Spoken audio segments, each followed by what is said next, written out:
ตัวนี้แข้งโคตรงามเลยทุกคนเก็ต3 แถวนะ3 แถวทุกเบื้องเลยงามลายแต่เอาเข้ามาใหม่ได้ทุกคนเอาเข้าใหม่ตัวนี้เป็นสายกุเซมร้อยนะกุเซมร้อยได้ตัวนี้เอาเข้ามานำเข้ามาจากโกวิ่งฟาร์มนะ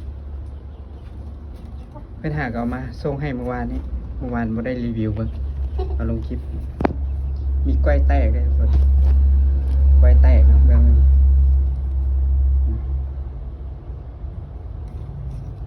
ก้อยแตกนะทุกคนนะ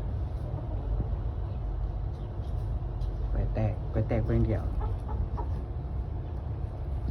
คือว่างามเลยนะตัวนี้เนาะ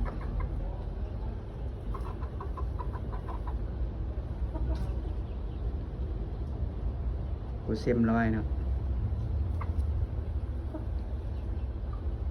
งามหลายถ้าเป็นจังไดก็ฝากติดตามผลงานนี้ได้ทุกคนอีก3 เดือนน่าจะไปทำการแสดงนะทุกคน3 เดือนเนาะการแสดง